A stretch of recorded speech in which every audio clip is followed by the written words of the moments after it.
और आइए बढ़ते हैं आगे। हरियाणा बीजेपी के अध्यक्ष ओपी धनखड़ ने राज्य की सीमाओं पर जारी किसान आंदोलन पर बड़ा बयान दिया है। उन्होंने किसान आंदोलन की वजह से आसपास के इलाकों में ड्रग्स की समस्या बढ़ने की दलील दी है और ये कहा है कि किसान आंदोलन की वजह से हरियाणा के रोहतक और झज्जर समेत कई जिलों में ड्रग्स बड़ी समस्या बन गई है। तो ये बयान ओपी धनखड़ की तरफ से, जिन्होंने कहा है कि जिस तरीके से किसान आंदोलन चल रहा है, ड्रग्स की समस्या बढ़ गई है। मेरे इलाके में सुबह ही मुझे एक अखाड़ा चलाने वाले पहलवान ने फोन किया कि हमारे यहाँ ड्रग का प्रभाव बढ़ गया है। सोनीपत जिले में, झज्जर जिले में, रोहतक जिले में ये आंदोलन का साइड इफेक्ट है। मेरे यहाँ लोग इस बात की खुशहाली मनाते थे कि हमारे यहाँ खिलाड़ी निकलते हैं, ड्रग नहीं है। कोई ऐसा ड्रग का विषय आता था तो केवल पंजाब के बॉर्डर वाले कुछ जिलों में आता था, लेकिन अब ऐसा विषय जो है इन जिलों में आ रहा है। रोजाना पंचायतों की शिकायतें आ रही हैं, लोग मिलने आ रहे हैं। यानी उड़ता पंजाब जैसी वहाँ फिल्में बन रही थी, मेरे यहाँ दंगल जैसी फिल्म बन रही थी, उसमें सुरमा जैसी फिल्म बन रही थी। हम खेल खिलाड़ी में बाकी चीजों में आगे निकल रहे थे, लेकिन ये विषय अगर यहाँ इसके कारण से आ रहा है तो ये केवल वर्तमान नहीं, भविष्य को खराब करेगा, पीढ़ियों को खराब करने वाला विषय है। और इस वक्त हमारे साथ हरियाणा बीजेपी के अध्यक्ष ओपी धनखड़ खुद लाइव जुड़ गए हैं। ओपी धनखड़ जी, आपको ऐसा क्यों लग रहा है कि आंदोलन की वजह से ड्रग्स की समस्या बढ़ रही है? देखिए, दो बड़ी बातें हैं जिन पर बात करनी चाहिए। सबसे पहले बात ये करनी चाहिए, कल हमारे पड़ोसी राज्य के मुख्यमंत्री ने परसों ये लोगों से कहा कि आप हरियाणा में जाके धरने करिए, पंजाब की अर्थव्यवस्था को खराब मत करिए। इसका मतलब ये हुआ कि हरियाणा की अर्थव्यवस्था को खराब करिए, जिसका दूसरे अर्थों में ये अर्थ होता है। पहले भी देश के कुछ हिस्सों में ऐसी घटनाएं हुई हैं, पूर्वोत्तर में इकोनॉमिक बैरियर ऐसे लगे हैं जिनके रास्ते किसी दूसरों के राज्य से होकर जाते थे जी। और इस तरह की कह के और कुछ लोगों को अगर भेजने की बात वो कर रहे हैं, तो पंजाब तो खुद इकोनॉमी के हिसाब से हरियाणा से अब बहुत पीछे है। चाहे पर कैपिटा इनकम हो, चाहे जीडीपी हो, चाहे बाकी भी कोई इंडस्ट्रियल ग्रोथ हो, सब मामलों में पीछे है। अब वो हरियाणा की इकोनॉमी को ख़राब करना चाहते हैं, पीछे करना चाहते हैं। ये बहुत बड़ा षड्यंत्र है और मैं पूछना चाहता हूँ कि इसमें केवल कैप्टन अमरिंदर हैं या राहुल गांधी भी शामिल है? कांग्रेस पार्टी पूरी की पूरी शामिल है क्या? इस पर तो रणदीप सिंह सुरजेवाला, भूपेंद्र सिंह जी और शैलजा जी, इन सबको भी इस पर उत्तर देना चाहिए कि क्या हरियाणा की इकोनॉमी को जो है बर्बाद करने का, हरियाणा की इकोनॉमी को ख़राब करने का ये षड्यंत्र कांग्रेस पार्टी, उनका एक प्रदेश का लीडर कर रहा है। वो इसके हिस्सेदार हैं क्या? और नहीं हैं तो क्या उनकी कोई जवाब तलबी कर रहे हैं? उनसे कोई सवाल पूछा जा रहा है कि ये कैसे आपने कह दिया कि आप पंजाब की अर्थव्यवस्था को ख़राब मत करिए और यहाँ से चले जाइए, यानी बदले में जाकर हरियाणा की अर्थव्यवस्था को ख़राब करिए? इसका अर्थ यही होता है।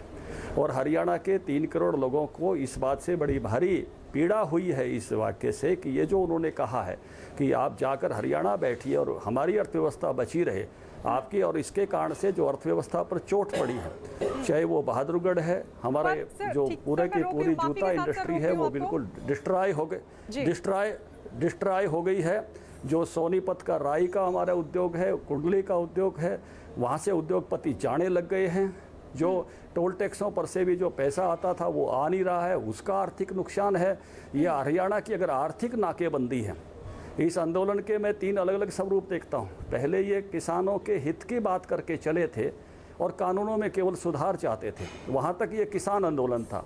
जब सुधारों की बात से आगे बढ़ के और यस और नो के बोर्ड दिखा दिए कि आप केवल वापिस ही करो, और ये इस जिद पर अड़ गए, तब ये आंदोलन किसानों के हितों की बजाय, और जिसमें से एक नया स्टेप आ गया आंदोलन की घोषणाओं का कि बीजेपी का विरोध करो, जेजेपी का विरोध करो, यानी एक पॉलिटिकल एजिटेशन हो गया कि हमने तो एक पार्टी का विरोध करना है।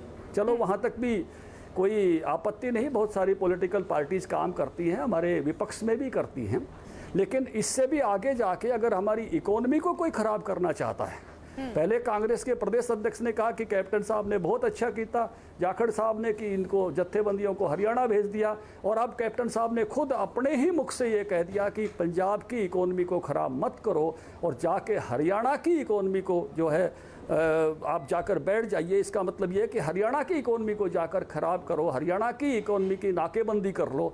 मैं कहता हूँ इससे दुर्भाग्यपूर्ण बात हो नहीं सकती।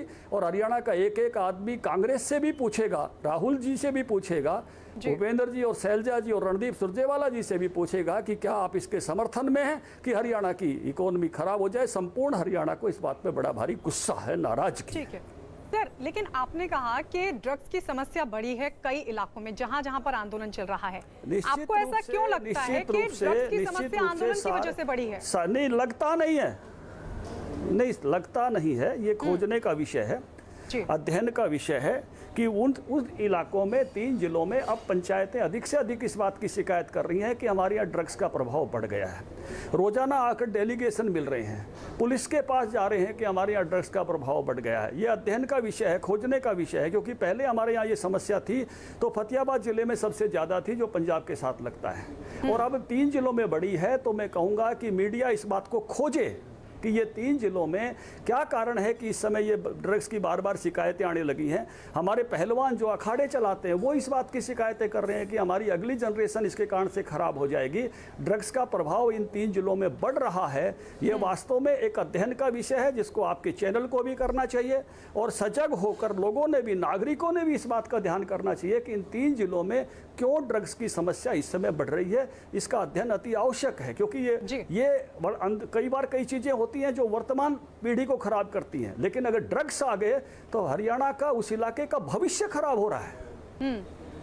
ये जो कई बार स्लोगन आता है कि नस्ल बचाओ, ये तो नस्ल खराब करने वाली बात हो गई। अगर ड्रग्स में पड़ गए, मैं देखता हूं कुछ वर्षों से लोग तुलना किया करते थे कि पंजाब ड्रग की चपेट में आ गया और पंजाब में उड़ता पंजाब जैसी फिल्में बन रही हैं, लेकिन हरियाणा में कौन सी फिल्म बन रही है? सूरमा।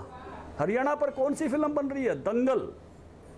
हरियाणा जो है आगे जा रहा है खेल के मामले में। अभी आपने देखा ओलंपिक्स में, पैरा ओलंपिक्स में हमने अपने यूथ को बचाए रखा और हमारे यूथ को मोटिवेट किया कि वो अपना बेस्ट दे, खेतों में भी सोना उगाए और ओलंपिक से भी सोना लेकर आए।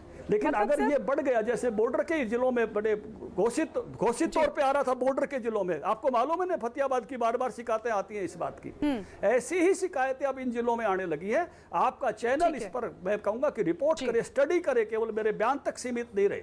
हाँ, इसका अध्ययन करे, लाए लोगों के सामने। अगर ये चीजें अगर बढ़ गई तो हमारी अगली नस्ल का क्या होगा, ये सवाल खड़ा हो गया है। जी सर, लेकिन आपने कहा कि जैसे रोहतक, झज्जर का जिक्र आपने किया कि कई जिले हैं जहां पर समस्या बढ़ रही है ड्रग्स की। मतलब आपको लगता है कि किसान आंदोलन की आड़ में ड्रग्स को बढ़ावा दिया जा रहा है? और आप तो खुद हरियाणा बीजेपी के अध्यक्ष हैं, हरियाणा में सरकार भी आपकी है, तो फिर किस तरीके का कदम उठाया जाएगा इसको लेकर? बिल्कुल, पुलिस प्रशासन से प्रतिदिन एसपी को भी मैं बात करता हूं, इस गांव से शिकायत आ रही है, इस गांव से शिकायत आ रही है। कई बार तो हमारे जो धरनों पर बैठे हुए लोग भी इस बात की शिकायत करते हैं कि साहब जरा देखिए कि ये शिकायत हमारे गांव में, ये शिकायत आ रही है, हमारे गांव में ये शिकायत आ रही है। इसलिए वास्तव में सरकार को भी मैंने कहा है, मुख्यमंत्री जी को कहा है मैंने इस विषय को, कल जब हम उनके साथ बैठे, कि इस बात का चिंता करिए कि ये इलाका एक नया उस प्रकार से आ रहा है जो पहले नहीं था। पहले मेरे इलाके में समस्या नहीं आती थी, मैं 5 साल झज्जर से मंत्री था, शिकायतें नहीं आती थी। अभी इन 2 सालों में ये शिकायतें बढ़ी हैं। ये शिकायतें बढ़ी हैं तो क्या कारण है? इसके खोज की, अध्ययन की सबको जरूरत है, आपके चैनल को भी करना चाहिए। इसको पॉलिटिकल एजेंडा बजाने की बजाय अगली पीढ़ी को बचाने के लिए काम करना। इस ठीक है ओपी धनखड़ जी, बहुत बहुत शुक्रिया न्यूज़ 18 इंडिया के साथ बातचीत के लिए। और अब वक्त अखाड़ा का।